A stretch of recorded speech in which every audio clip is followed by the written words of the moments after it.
Pois bem, vamos avançando. Ainda em bem jurídico, devemos trazer um ponto que cai, mas cai mais do que fruta madura, do que jaca mole, cai mais do que o menino Ney, que é princípio da insignificância. Cabe princípio da insignificância no direito penal militar? Quem responder rapidamente pode se atrapalhar. O que é que eu falo sempre com vocês? Respira, oxigena o cérebro e vamos lá. Eu sou obrigado aqui a fazer uma recapitulação ligeira sobre a teoria tripartite de crime, sobre o conceito de crime. Vou lá no direito penal, que é o tronco estrutural do direito penal militar. Vou lá, dar um pulinho lá e volto, beleza? Vocês me aguardam, aí que eu volto pro direito penal militar. Pois bem, venha comigo. A gente sabe que o nosso código adota a teoria tripartite. A doutrina, em geral, a parte majoritária da doutrina, adota a teoria tripartite. Vamos lá. Teoria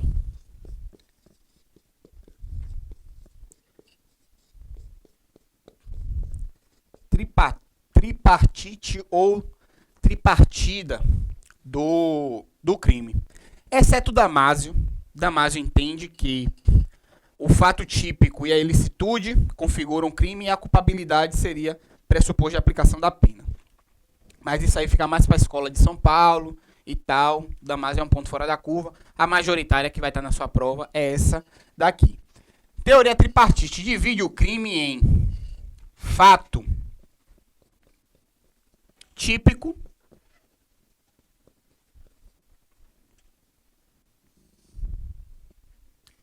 ilícito ou antijurídico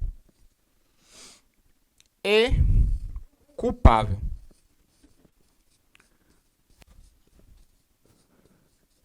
Culpável. Fato típico, ilícito ou antijurídico e culpável. Dentro do fato típico, vou botar de outra cor, para a gente ver que foi outra camada. Dentro do fato típico, nós temos o chamado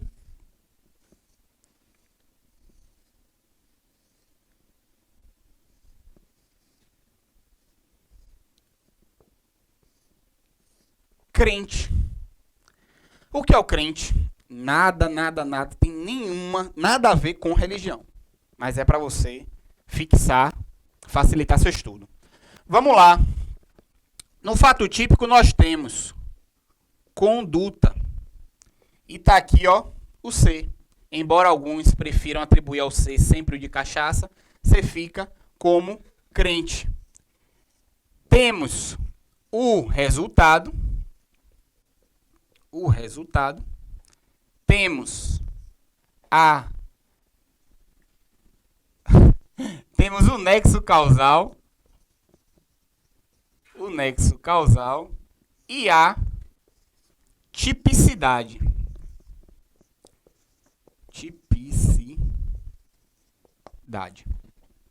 Beleza? Esses quatro, são os elementos do fato típico.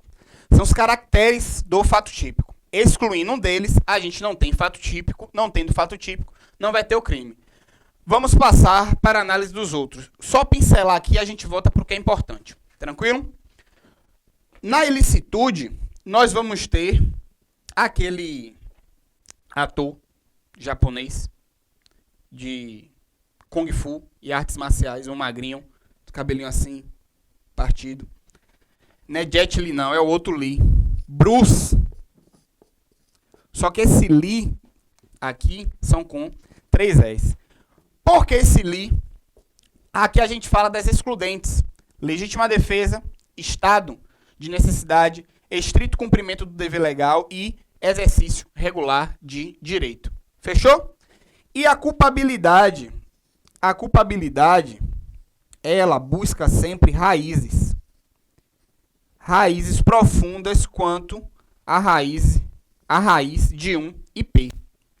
Porque temos a imputabilidade, potencial consciência da ilicitude e exigibilidade de conduta diversa. Essas são as características da culpabilidade. Fechou? Entendeu isso aqui? Entendeu que o crime, para eu ter crime, eu tenho que ter o fato típico, o ilícito e o culpável. Fechou? Não tendo nenhum desses elementos, eu não tenho crime. Pois bem. Professor, o senhor falou, mas eu ainda tô lá no princípio da insignificância. O senhor começou a fazer esse desenho todo no quadro aí para falar do princípio da insignificância e eu não vi o senhor escrever no quadro o princípio da insignificância. Por quê? De preto, vamos analisar aqui, ó, a tipicidade. E o princípio da insignificância vai entrar exatamente aqui. A tipicidade ela é dividida em tipicidade formal e tipicidade material. São essas duas. E o que é a tipicidade formal? Tipicidade formal é a subsunção do fato à norma. Se o fato típico ele estiver previsto na legislação, homicídio, matar alguém não está previsto no papel, está. Então eu tenho a tipicidade formal. Essa tipicidade formal, ela analisa exclusivamente a lei. Exclusivamente a lei. O que está posto na legislação. Se a norma ela estiver vigente em plena aplicação, eu tenho tipicidade formal. E o que é a tipicidade material? A tipicidade material, ela é o recebimento dessa norma, o conceito desfavorável que o comportamento tipificado tem no seio da sociedade. Por exemplo, embora o furto famélico, o que é o furto famélico? Aquele que o agente furta para comer. Por exemplo, uma mãe, ela vai em uma rede gigante de supermercado e leva um pacote de leite. Pacote de leite amarelinho. Levou. Para quê? Para alimentar seu filho. Ela levou um pacote. Vamos supor que esse pacote de leite esteja custando em torno de R$10. R$10 para aquele supermercado é algo significativo? Não. Chega a ser insignificante. Embora eu tenha a tipicidade formal, que é a subsunção do fato à norma, ou seja, subtrair para si ou para outra em coisa alheia móvel, a coisa alheia móvel aí é o leite. Ela não fez isso? Não subtraiu do supermercado? Não temos aí o crime de furto? Não está na lei o crime de furto? Tá. Porém, no caso concreto, nós temos a tipicidade material. Pergunta-se, no seio geral da sociedade, há o entendimento de que esta mãe, não estou aqui reforçando a conduta criminosa, mas estou trazendo o caso concreto. A análise desse comportamento, a análise dessa conduta diante da sociedade não traz um sentimento de inexpressividade de lesão jurídica por causa desse crime, que ela cometeu um crime. Essa mãe que fez para alimentar o filho, subtrair um pacote de leite, poderá ser condenada a uma pena de 1 a 4 anos por conta desse comportamento.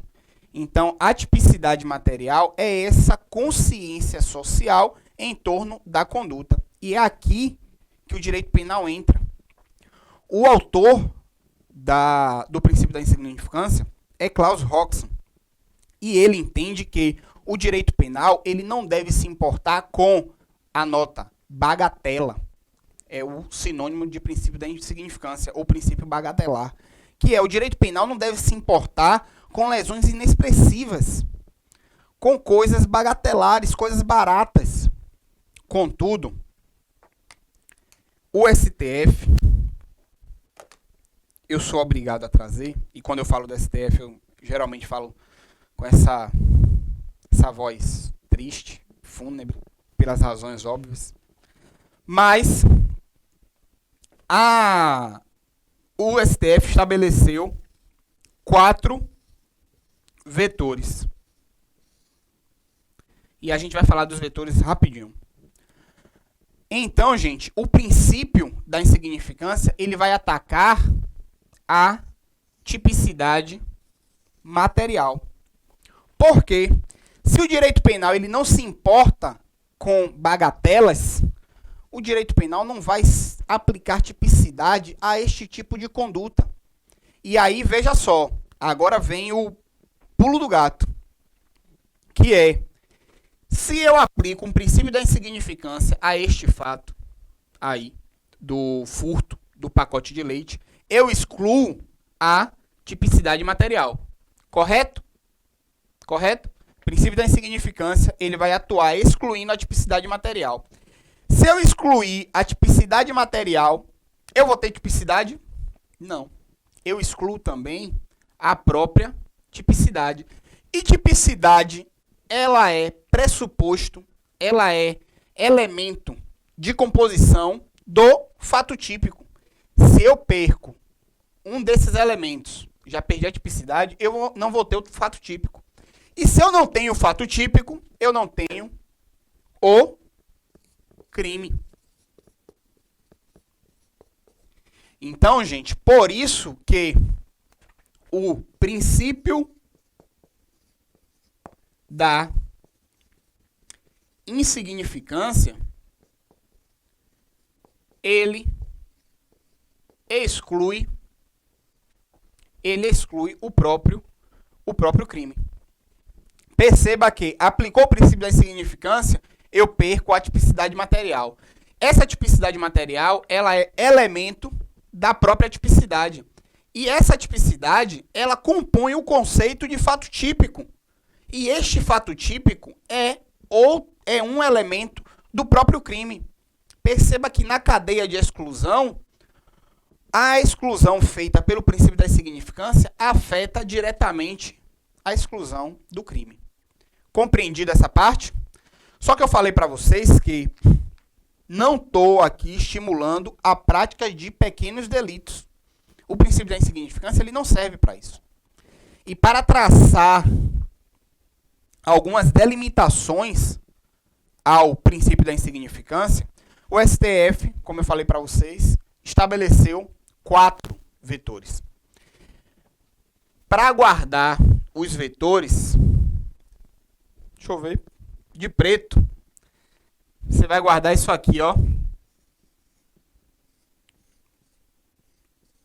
Esse nomezinho. Mari. Nome que eu gosto tanto, amo tanto e prezo tanto. Todo mundo tem uma. Por que, Mari? Quais são os vetores do STF? O primeiro, guarda para você. Mínima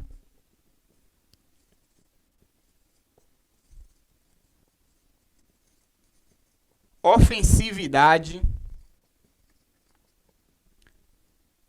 da conduta. O A, ausência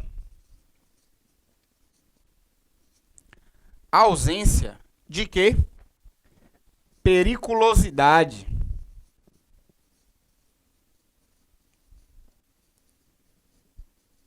Professor, que nome difícil. O STF gosta disso. De botar nome difícil e não falar nada. Reduzido. O R, reduzido grau de reprovabilidade.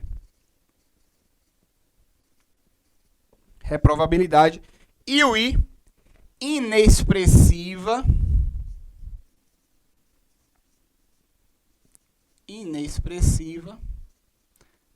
lesão jurídica.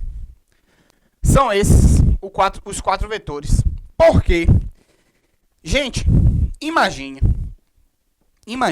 que se a gente aplicar o princípio da insignificância à torta à direita, eu estou falando para vocês, ao terminar esta aula, vocês podem ir em qualquer supermercado e levar uma pack de cerveja, 1 litro de uísque. Aí imagine, né, a gente vai fazer um churrasco. Aí eu levo a carne, o que é que eu faço? Ao invés de comprar, eu vou no açougue e pego aquele pedaço de Angus, picanha Angus, aquela boa. Chamo Iago vai em uma rede aqui enorme de supermercado e leva o uísque. Chama o Wendel, passa no posto e leva o gelo. E todo mundo faz isso sem pagar nada e vai dizer, não, direito penal não se importa com bagatelas. O STF buscou estabelecer isso para não trazer a falsa ideia de que o princípio da insignificância é uma carta branca, é uma carta de alforria ao cometimento de crime. Então vamos lá, mínima ofensividade da conduta. Lá o exemplo da mãe, ela chegou, meteu a mão no leite e vazou, pegou a pista. Essa conduta dela foi de alguma forma ofensiva ao seio da sociedade? Não. Cometeu um crime? Cometeu. Mas foi ofensivo ao seio da sociedade? Não. O comportamento dela trouxe algum perigo? Ela chegou impondo uma violência, uma grave ameaça? Ameaçou alguém? Deu tapa em alguém para praticar o furto? Não. Perceba que é ausência de periculosidade. Se a gente tivesse uma mínima periculosidade, não seria aplicado o princípio da insignificância. Reduzido o grau de reprovabilidade. Comentamos aqui no início que esse furto para dar de comer ao seu filho no seio geral da sociedade, não traz um grau de reprovabilidade considerável e inexpressividade da lesão jurídica. Um pacote de leite a R$10, ele vai falir uma rede de supermercado? Não. Pois bem, gente, este é o princípio da insignificância. Agora a aula da gente aqui é de quê? Direito penal militar. Bora voltar para lá? Pronto.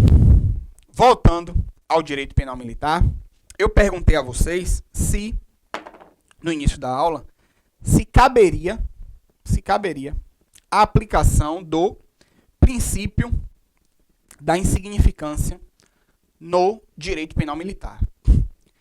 Anota. Em regra, não cabe.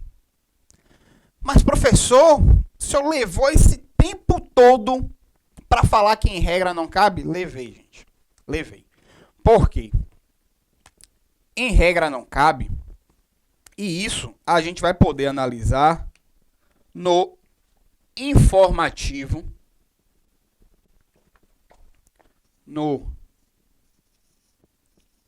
informativo 605 do STF, que analisa um caso. Veja só se não é um tema extremamente atual. No informativo 605, o STF vai analisar um caso de um HC interposto pela Defensoria Pública, um HC impetrado pela Defensoria Pública, de um militar que foi pego com 1 centigrama de maconha quando estava tirando o serviço de sentinela.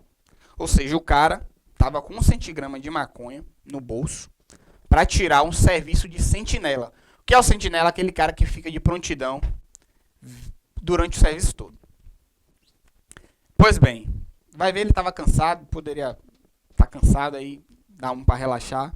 Enfim, mas ele estava com 1 centigrama de maconha no bolso, dentro do quartel de serviço. E a tese apresentada pela Defensoria foi a de que aquela quantidade de droga, ela não teria capacidade nem de trazer um entorpecimento não teria a lesividade à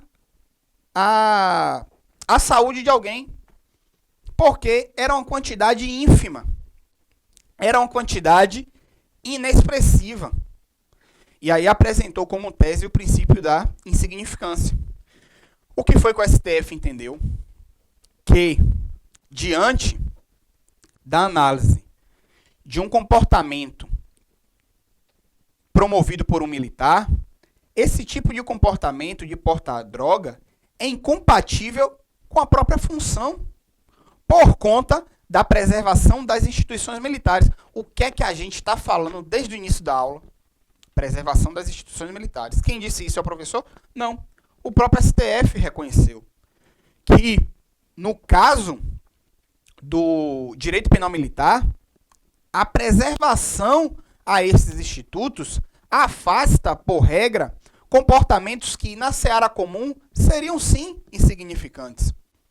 Portar 1 centigrama de maconha na seara civil, civil não do direito civil, mas do direito não militar, no direito penal comum, portar 1 centigrama de maconha é considerado, em regra, usuário.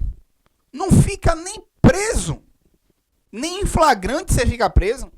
O que a defensoria fez foi se apegar a essa tese, se abraçou essa tese e foi pro STF. Chegou no STF, o STF, epa, parou. A instituição militar, ela precisa ser preservada. E, para tanto, este tipo de comportamento é incompatível com a própria função do militar, que tem como sua viga basilar a disciplina e a própria hierarquia. Portanto, gente, em regra, volto a frisar, em regra, o princípio da insignificância, ele não é compatível com o direito penal militar. Vou trazer aqui um trechinho desse informativo só para vocês entenderem a gravidade. A posse por militar de reduzida quantidade de substância entorpecente em lugar sujeito à administração castrense, artigo 290, não autoriza a aplicação do princípio da insignificância. A impetração do HC também alegava que essa conduta não causaria risco de lesão à saúde pública. Inicialmente, destacou-se que o problema em questão não envolveria a quantidade ou tipo de entorpecente apreendido, mas sim a qualidade da relação jurídica entre o usuário e a instituição militar da qual ele faria parte, no instante em que flagrado com a posse da droga em recinto sob administração castrense. Então, gente, é o que eu estou falando para vocês. Em regra, este princípio da insignificância, ele não se aplica ao direito penal militar.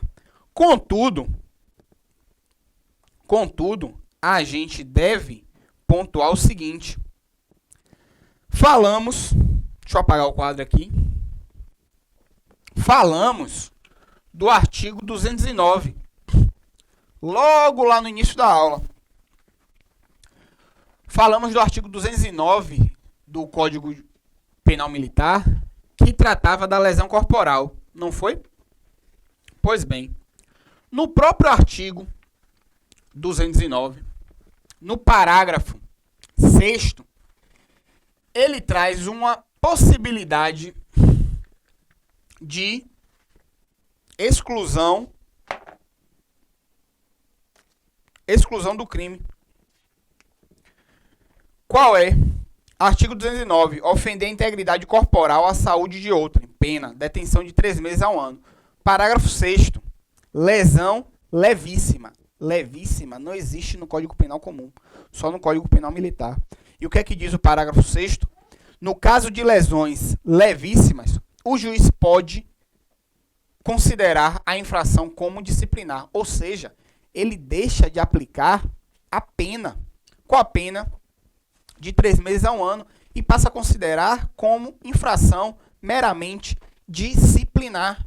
Ou seja, afasta o conteúdo do direito penal e analisa-se apenas o comportamento dentro da seara administrativa. Perceba que, se o juiz, nesse caso, lesão corporal levíssima, não tomou por base os vetores do princípio da insignificância. Detalhe, o Código Penal é um pouco mais antigo, então, do que o julgado do STF, onde ele discrimina os vetores da insignificância. Mas perceba aqui, a consequência não vai ser a mesma, a exclusão do crime. Diga aí, se não é. O outro exemplo é o furto atenuado. O primeiro exemplo que a gente colocou aqui, artigo 209, parágrafo 6º do CPM, e agora o artigo 240, parágrafo 1º, também do CPM. No primeiro, a lesão corporal, levíssima, e no 240, parágrafo 1º, o furto atenuado. Vou ler o parágrafo 1º para vocês. Se o agente é primário e é de pequeno valor a coisa furtada, o juiz pode substituir a pena de reclusão pela de detenção, diminuí-la de 1 a 2/3, ou considerar a infração como disciplinar. Perceba se não é o mesmo raciocínio da lesão corporal levíssima. O artigo 240, embora haja a tipificação no Código, embora exista a tipicidade formal, o próprio Código ele traz a tipicidade material afastada, que já estabelece a hipótese do furto atenuado e da lesão corporal levíssima. São hipóteses legais. Dentro do Código existem outras, mas eu trouxe essas duas porque são mais emblemáticas e caem com mais frequência nas provas, das hipóteses legais. Não é de aplicação do princípio da insignificância, mas trazem a mesma ideia, o mesmo raciocínio da aplicação do próprio princípio. Beleza? Entenderam, gente, essa parte de bem jurídico? Gente, é muito importante para a sua prova. Porque o que traz mais dificuldade para o aluno quando está estudando direito penal militar é justamente esse raciocínio de diferenciação. É aquela divisão do Mar Vermelho, sabe? De um lado, o direito penal comum, do outro, o direito penal militar. E o aluno, às vezes, ele vai fazer a prova exclusivamente com a cabeça vidrada no direito penal comum. E tem, professor, mas na minha prova, na prova do concurso da Polícia Militar, tanto de oficial quanto de soldado, cai direito penal comum e direito penal militar. O que é que você vai fazer? Começou as questões de direito penal comum, abre a caixinha na sua cabeça do direito penal comum e fecha a caixinha do direito penal militar. E vai fazer a prova. Terminou essas questões, fecha a caixinha de direito penal comum, vai começar a fazer as questões de direito penal militar, abre a caixinha de direito penal militar. Professor, falando assim é fácil. Não, gente, mas não sou eu que vou estar fazendo a prova, são vocês. O que eu estou fazendo aqui é dar um norte para vocês não confundirem. Vocês não confundirem esses dois institutos, porque eles estão umbilicalmente ligados, parecendo aqueles gêmeos, né? Siameses, com corpinho colado no outro. Eles são dessa forma. E é importante vocês diferenciarem. E para fazer essa diferenciação, vocês partem daqui, das noções gerais de direito penal militar, entendendo o conceito, sabendo por que ele é um ramo especializado e ainda também sabendo diferenciar a importância dos bens jurídicos. Perceba, gente, o exemplo que eu dei. Eu tenho à frente o bem jurídico imediato e ao fundo, no plano de fundo, o bem jurídico mediato, sem o i, que são que é a preservação das instituições militares. O bem jurídico do direito penal militar, ele sempre vai ser composto. Tranquilo? Encerramos o tópico 2, encerramos o bem jurídico, vamos passar agora para o tópico 3, que é a classificação, que é, na verdade, a análise dos crimes militares. E dentro dos crimes militares, nós vamos partir inicialmente para a classificação.